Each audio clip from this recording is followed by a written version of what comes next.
Hi, I'm Don Dawson. When you drive defensively, you're always looking for trouble.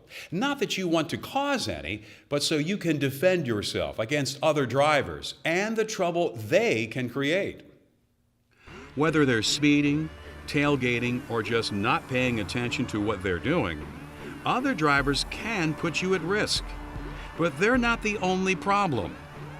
Most road accidents happen after sundown, when darkness makes it harder to see.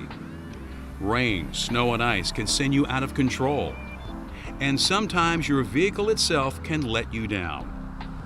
So how do you defend yourself from all this? You equip yourself with the knowledge you need to reduce or eliminate these risks. Let's begin with the basics.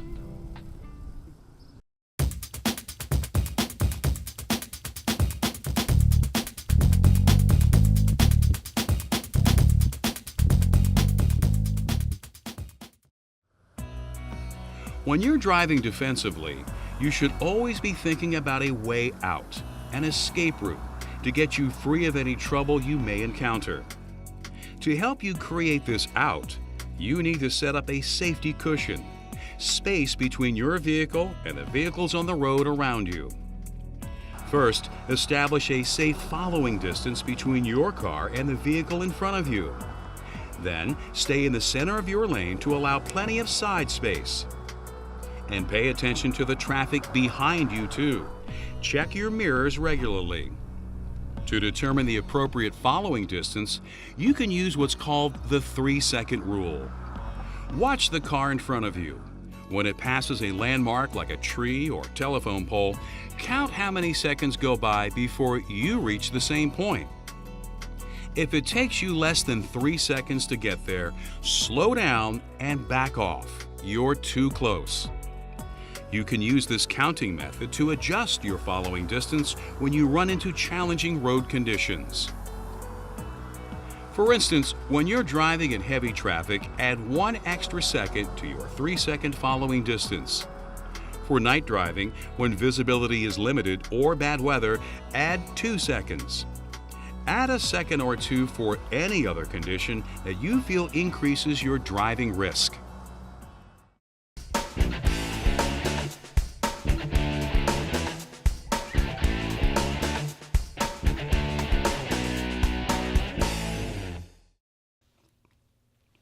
Oh, hi. Eating a sandwich or drinking coffee while you're driving, or talking on your cell phone when you're behind the wheel certainly seems harmless enough, but it's not. Any activity that takes your eyes off the road, your hands off the wheel, or your mind off your driving is a distraction, and distraction means trouble. Distracted driving has been linked to as many as 1 in 4 car crashes. It kills and injures hundreds of thousands of people annually. Distraction comes in many forms: putting on makeup or combing your hair, adjusting your sound system, settling down the kids in the back seat, and of course, using your cell phone. You can control your own distractions, but what can you do about the other guy? If you find yourself sharing the road with a distracted driver, be careful. Assume they don't see you. Pull ahead or drop behind to give them a wide berth.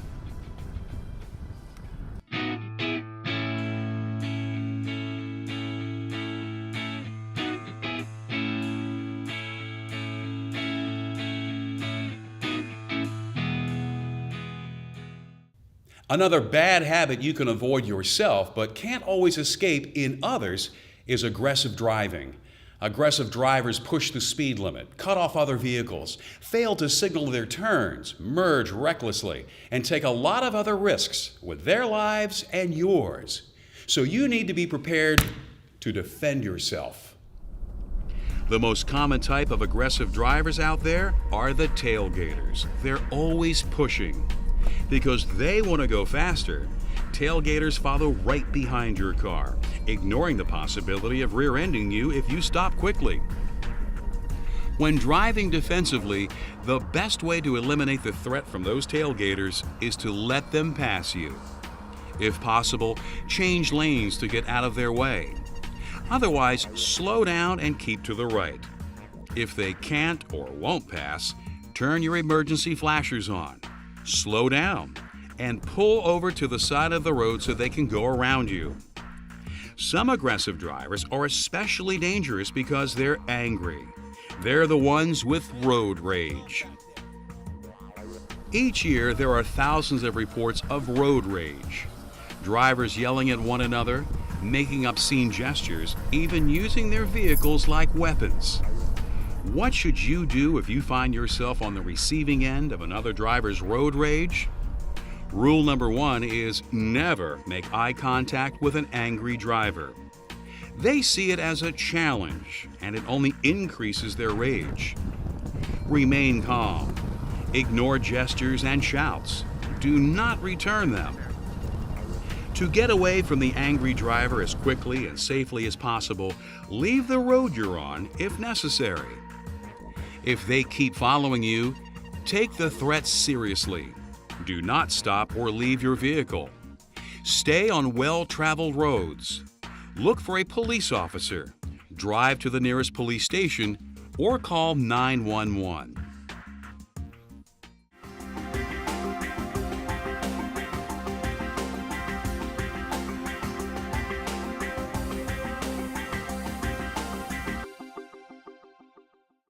We've already mentioned that more than half of all accidents happen at night.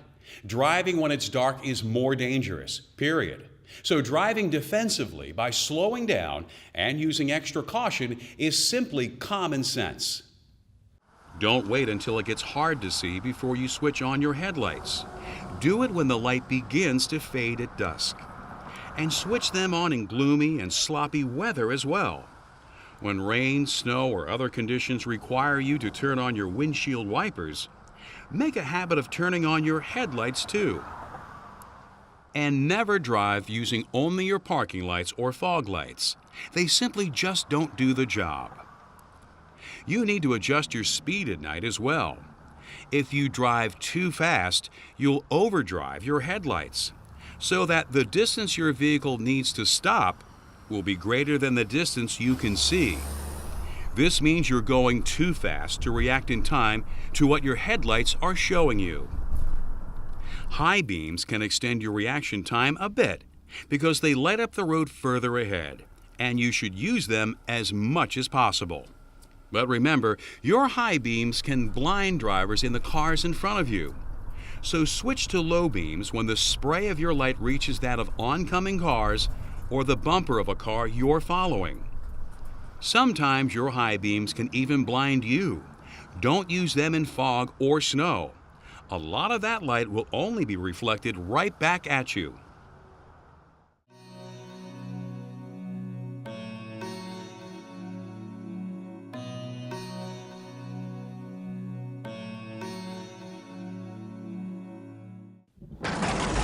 Bad weather makes special demands on your automobile and on your attention and ability as a driver.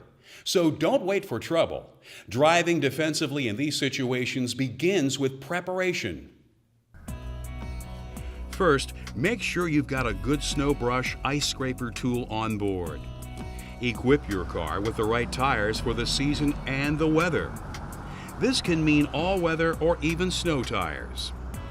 But any tires must have plenty of tread on them to be safe. When your tires get worn out, replace them.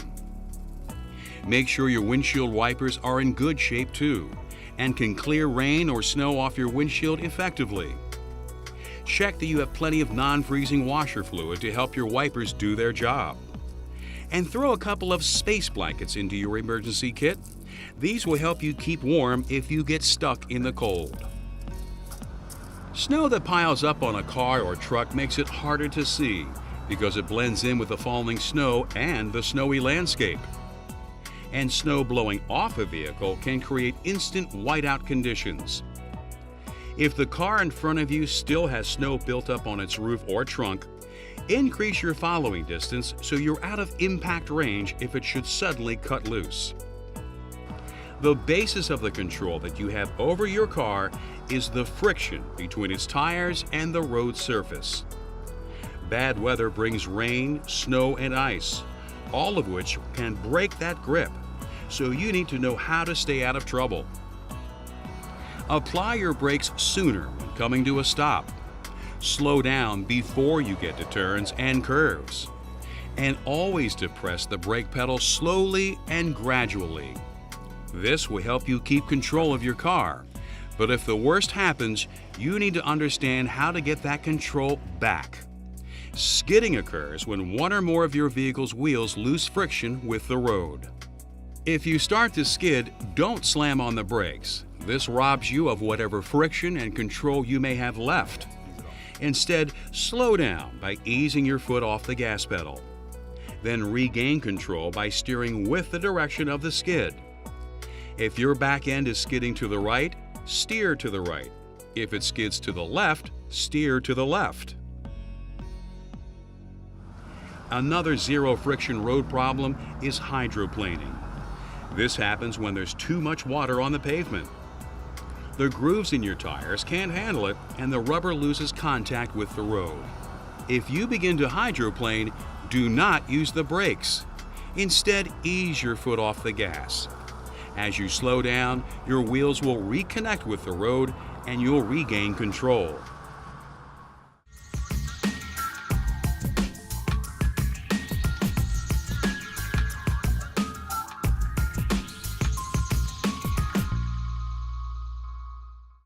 Murphy's Law says that even people who drive defensively can sometimes get a flat tire. So you need to know how to react if one finds you. Not all flat tires go bang, but the ones that do are called blowouts, and they're dangerous. With a blowout, the tire goes flat quickly, suddenly creating a lot more friction with the road, and that will pull your car sharply to the side. To maintain control of your vehicle, you need to take action. Do not use the brakes. That will only make your car pull to the side more violently. You actually need to accelerate instead.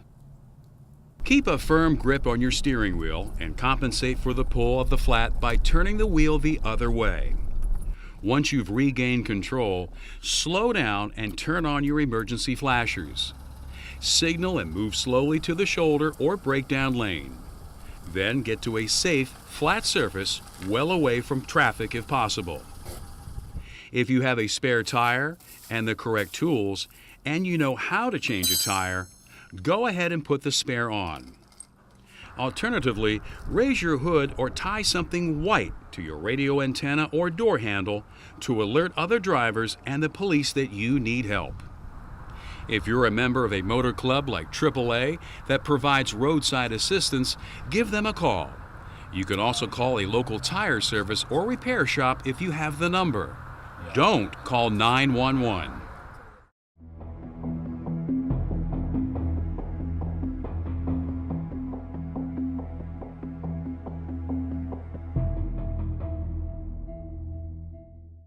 Driving defensively is especially important when you're sharing the road with vehicles like school buses, mail trucks, or delivery vans. All these are likely to stop unexpectedly, and when they do, there's often pedestrian activity as well. To avoid trouble, add at least a couple seconds extra following distance when you're behind them. And stay alert for kids darting across the road or a delivery person jumping out of the driver's side door. Big rigs and tour buses present their own set of challenges. One problem with these vehicles is obvious: their size. A tractor trailer can weigh up to 80,000 pounds, and at 50 miles per hour, it requires at least 300 feet to brake to a standstill. Trucks and buses have bigger blind spots too. You want to stay out of these. Remember, if you can't see the side mirrors on a truck's cab, then you're invisible to its driver. If you've ever been passed by a big truck on the highway, you've probably felt what's called buffeting.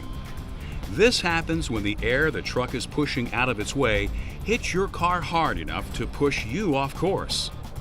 When you're passing or being passed by a truck, bus, or RV, keep both your hands on the steering wheel. As the air pressure pushes your car away from the larger vehicle, steer gently into the push. Be careful not to overcorrect.